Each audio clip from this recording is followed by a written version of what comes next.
વિદ્યાર્થી મિત્રો, જય શ્રી કૃષ્ણ. સ્ટાન્ડર્ડ 3 સબ્જેક્ટ ઇંગ્લિશમાં આપણે આગળ વધીશું. આપણી સ્ટોરી પૂર્ણ થઈ છે. Help help tiger tiger.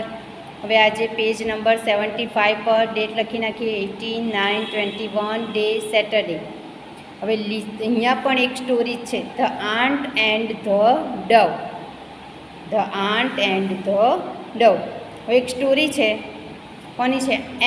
Ant એટલે કીડી અને ડવ એટલે કબૂતર. હવે તમે કીડી અને કબૂતરની વાર્તા તો સાંભળી જ છે, તે આપણે આજે ઇંગ્લિશમાં વાંચવાની છે. One hot day a small ant was searching for some water. He came to spring, but to reach it he had to climb up a blade of grass. While making his way up the slope and fell down into the water. He got wet. He was sad. A big dove sitting on the nearby tree saw him and quickly plucked a leaf and dropped it into the water. The ant climbed the leaf and was saved. He was happy. Now he started to dry himself.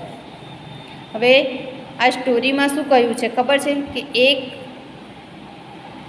દિવસ હતો, તેમાં એક small ant શું થાય છે? પાણીમાં તણાવા લાગે છે. તે ઘણી મદદ કરે, તે ઘણી મહેનત કરે છે, પણ છતાં તે ઉપર આવી શકતી નથી, બહાર નીકળી શકતી નથી અને તે પાણીમાં તણાતી રહે છે.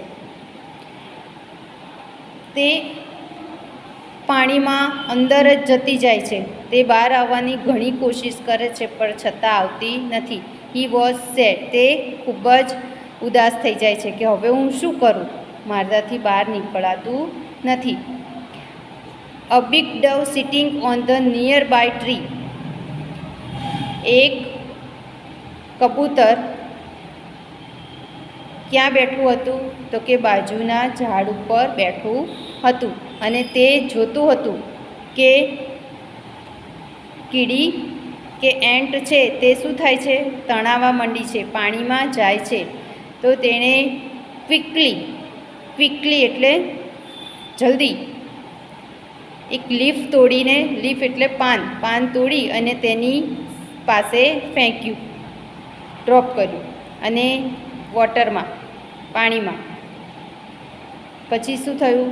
તો ધ એન્ટ છે તે ક્લાઇમ્બિંગ ધ લીફ, તે પાન પર ચડી ગઈ. કીડી હતી તે શું થયું? પાન પર ચડી ગઈ અને હવે તે સેફ હતી કે તે બચી ગઈ.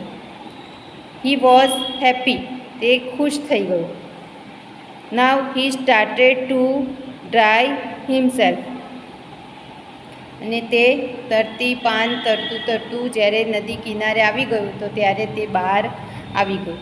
બરાબર છે? તો સર્કલ ધ ઓપોઝિટ વર્ડ. તો ઓપોઝિટ વર્ડ કયા છે? તો કે એક તો સ્મોલ અને આ છે બિગ. Small, big. પછી કયું છે? તો કે સેડ. શું થઈ જાય છે? સેડ એટલે ઉદાસ. અને પછી જ્યારે તે પાન ઉપર ચડી જાય છે તો કેવી થઈ જાય છે? કેવું થઈ જાય છે? તો કે હેપી. ક્યાં ગયું આપણું હેપી?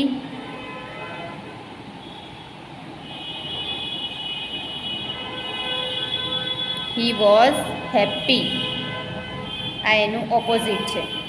સેડ ઉદાસ, હેપી ખુશ, સ્મોલ નાનું, બિગ મોટું.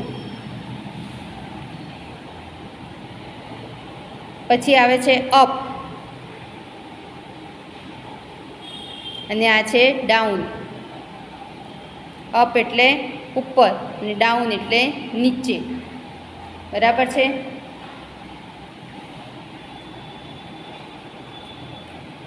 પછી આવે છે વેટ. ભીંજાઈ જવું અને ડ્રાય પૂરું થઈ જવું. બરાબર છે. તો આ છે આપણા ઓપોઝિટ વર્ડ. તો એને આપણે શું કરવાનું છે, અહીંયા લખવાનું છે. આ જે સર્કલ કર્યા છે તે તો આપણે આ રીતે લખીશું.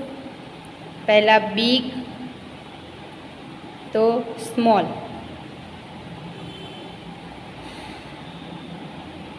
બરાબર.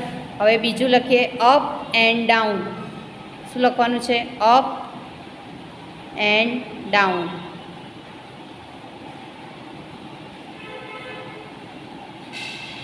પછી શું આવે છે, wet and dry, wet and dry.